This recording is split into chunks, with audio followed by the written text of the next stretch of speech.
और वहीं इस वक्त एक बड़ी खबर सामने आ रही है। पूर्व केंद्रीय मंत्री संजीव बालियान और संगीत सोम के बीच की लड़ाई अब खुलकर सामने आ गई है। पूर्व केंद्रीय मंत्री संजीव बालियान ने गृह मंत्री अमित शाह को चिट्ठी लिखी है और अपने खिलाफ सीबीआई जांच की मांग की है। संजीव बालियान पर पूर्व विधायक संगीत सोम ने भ्रष्टाचार के आरोप लगाए, जिसे लेकर बालियान ने अमित शाह को चिट्ठी लिखी है। बालियान ने लिखा कि वो मोदी सरकार के 2 बार मंत्री रहे हैं और ऐसे में उन पर निराधार आरोप लगाकर उन्हें बदनाम करने की कोशिश हो रही है। बालियान ने यह भी मांग की है कि सीबीआई संगीत सोम के आरोपों की जांच करे, जिससे कि देश के सामने सच्चाई आ सके। और मेरे सहयोगी अविनाश तिवारी दिल्ली से और अधिक अपडेट के साथ जुड़ चुके हैं। अविनाश, पुरानी लड़ाई और चुनावों के दौरान भी हमने खूब देखा कि किस तरह से जुबानी जंग दोनों के बीच नजर आई और अब तो खुलकर सब कुछ सामने है।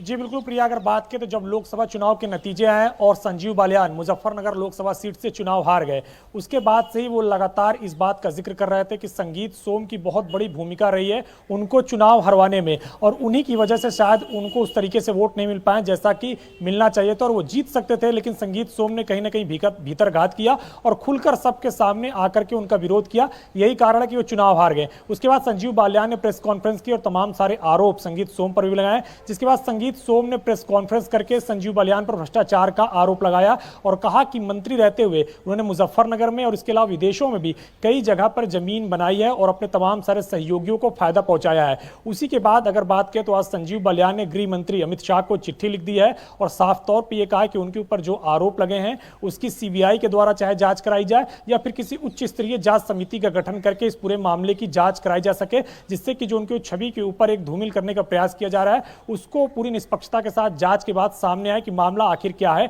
और क्यों ये लोग इस तरीके से षड्यंत्र रच रहे हैं, और जो षड्यंत्रकारी हैं उनका भी नाम सामने आना चाहिए। उन्होंने खत में इस बात का भी जिक्र किया कि वो मोदी सरकार के मंत्रिमंडल में मंत्री रहे हैं, तो लिहाजा उन्होंने पूरी निष्पक्षता के साथ ईमानदारी के साथ काम किया है, लेकिन उनके ऊपर जिस तरीके से आरोप लग रहे हैं उसका पूरा अब निष्पक्षता से जांच होनी चाहिए। संजीव बालियान से फोन पर भी मेरी बातचीत हुई, उन्होंने साफ तौर पर कहा कि जिस तरीके से संगीत सोम ने आरोप लगाए हैं इसको लेकर के उन्होंने गृह मंत्री को खत लिखा और अपील भी वो करते हैं कि इसकी जांच कराई जाए, जिससे कि षड्यंत्र पूरी तरीके से सामने आ सके। वो षड्यंत्र का बार बार जिक्र कर रहे हैं क्योंकि जिस तरीके से लोकसभा चुनाव अभी हाल ही में संपन्न हुए हैं और संगीत सोम ने खुलकर विरोध किया था संजीव बालियान को टिकट मिलने के बाद, और यही कारण है कि मुजफ्फरनगर सीट बीजेपी काफी कम मार्जिन से हारी है। लेकिन अब अगर बात करें तो 2 नेताओं के बीच की जो लड़ाई है वो खुलकर सामने आ गई है और लड़ाई अब दिल्ली तक पहुंच गई है। पहले अगर बात करें तो लखनऊ में भी प्रदेश अध्यक्ष तक ये बात पहुंची थी। प्रदेश अध्यक्ष ने अपने स्तर पर दोनों नेताओं को सख्त हिदायत दी थी और साफ तौर पर कहा था कि मीडिया से बातचीत से बचे और जो भी उनकी बातें वो पार्टी फोरम पर आकर के कहें। बिल्कुल, और अविनाश ये भी हमने देखा था कि खुले मंच से दोनों एक दूसरे के खिलाफ बयानबाजी लगातार करते रहे। बहुत शुक्रिया आपका तमाम अपडेट के लिए।